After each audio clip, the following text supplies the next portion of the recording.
سلام دوستان، امیدوارم که حالتون خوب باشه. تو این ویدیو میخوایم در رابطه با اکانت های مختلف وبفلو صحبت کنیم، پلن های مختلفی که داره و یه راه خریداری هم بهتون معرفی کنم. خب توی وبفلو ما دو نوع اکانت اصلی داریم که یک نوعش واسه خود ورک اسپیسش هستش، همین محیطی که من الان هستم، و یک نوع پلن هم داره واسه خود سایت که حالا من توضیحاتش رو خدمتتون عرض میکنم.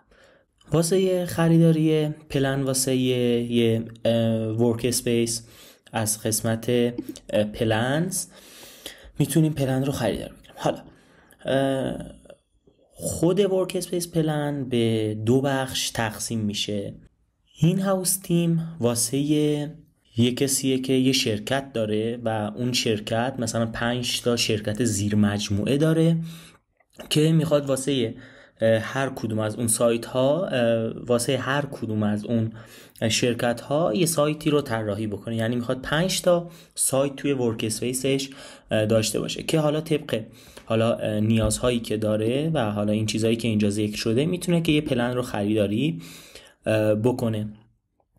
عرضم به حضورتون که نوع دوم واسه فریلنسرها و تیم ها هست که در واقع وقتی که کارفرما یکی از این پلن ها رو خریداری میکنه، میتونه شمایی که حالا طراح سایت هستی رو به عنوان یه فریلنسر یا یه تیم به ورک اسپیسش دعوت کنه و در صورتی که حالا شما مثلا این پلن فریلنسر یا ایجنسی رو نداشته باشی، بهش خطا میده که نمیتونی در واقع این شخص رو به عنوان فریلنسر دعوت کنی.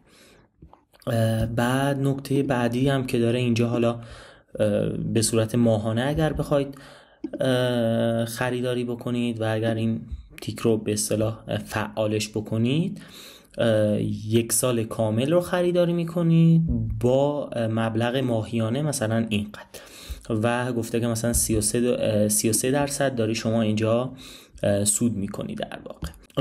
نکته دیگه ای نداره. حالا من تجربه شخصیمو در این مورد بگم.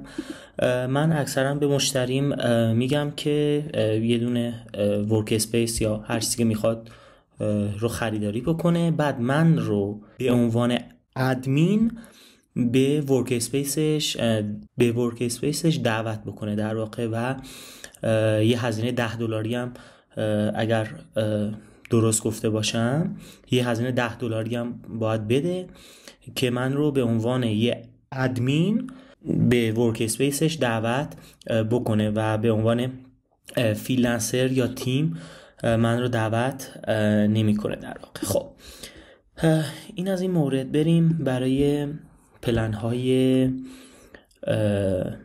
سایت. خب وارد سایت ستینگ میشیم توی تب پلنز. خب اینها پلن هایی هستن که واسه خود سایت خریداری میشن و در واقع برای نیاز یک دونه سایته. یعنی مثلا شما یه شرکت هستید که میخواید یه دونه سایت بزنید واسه شرکتتون، نیازی نیست که یه پلن ورک اسپیس برید خریداری بکنید. واسه یه سایتتون فقط میاید یه دونه چیز خریداری میکنید. برای سایتتون در واقع میاید یه پلنی خریداری میکنید که حالا نیازهای شما رو بتونه رفع بکنه. توی پلن استارتر ورک اسپیس، حالا مثلا شمایی که اگر یه شرکت داشته باشید میتونید یه فریلنسر یا تیم رو هم به ورک اسپیستون اضافه بکنید و مشکلی از اون بابت نیست. اگر که فقط یکی دونه سایت دارید میتونید که فقط واسهش پلن تهیه بکنید. خب بیشترین پلنی که خریداری شده این پلن بوده و واقعا هم یه پلن کاملی هستش واسه یه سایت که حالا مثلا میخواد وبلاگاشو منتشر کنه، یه خبرنامه‌ای داشته باشه، مثلا نمونه کاراشو بذاره و بتونه حالا سایتشو بیاره بالا به صورت کامل. این تیک رو هم اینجا باز داریم که واسه سالیانه و ماهانه است. واسه اگر حالا این سایتی که میخواید بالا بیارید به صورت فروشگاهی هستش، باید از این قسمت شما یه چیزی رو خریداری بکنید که حالا بخش ای کامرس وب فلو واسهتون باز بشه و راحتی کارش هم اینه که درگاه پرداخت و اینها هم بهتون میده و یه جوری پرداخت داخلی داره.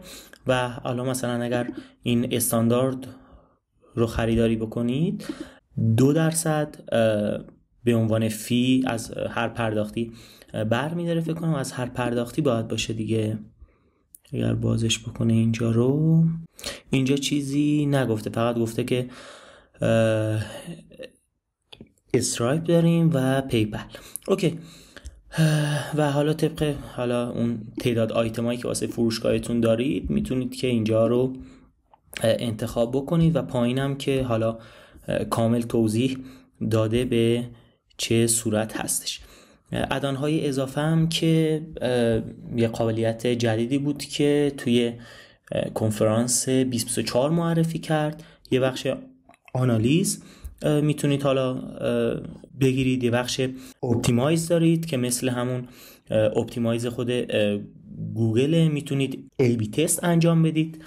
ای بی تست هم برای کسایی که نمیدونن چیه، 2 سکشن مختلف رو طراحی میکنید و حالا اون نوع سکشن اول رو به بعضی از کاربرا نشون میده، اون نوع دوم رو به یه دسته کاربرای دیگه. بعد شما میتونید بعد از این مدتی چک کنید که ببینید کدوم یک از این سکشن ها بهتر بازخورد داشتن. و حالت چند زبانه سایت اینجا میتونید خریداری بکنید. این بود از پلن های وب فلو. اگر سوالی در مورد حالا انتخاب پلن داشتید میتونید توی پشتیبانی تلگرام سوال کنید. حالا هم من توی پشتیبانی هستم، هم یکی از بچه ها هست که بهتون میتونه جواب بده. خب برای خرید اکانت وب فلو میتونید وارد سایت وب فلو فارسی بشید.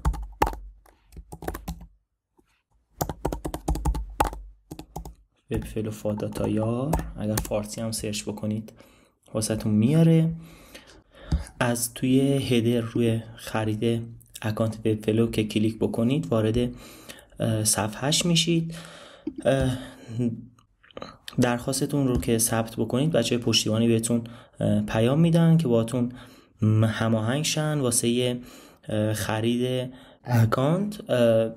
نیاز هستش که یه یوزر پس بهشون بدید که حالا بتونن وارد اکانتتون بشن و حالا طبق صحبتی که باهاتون میکنن اکانت رو واسهتون خریداری بکنن. امیدوارم که ویدیو مفیدی باشه واسهتون و توی انتخاب پلن بهتون کمک کنه. و اگر سوالی داشتید توی ارتباط با پشتیبانی میتونید از اون سوال بکنید و سوالاتتون رو بپرسید. خدا نگهدار.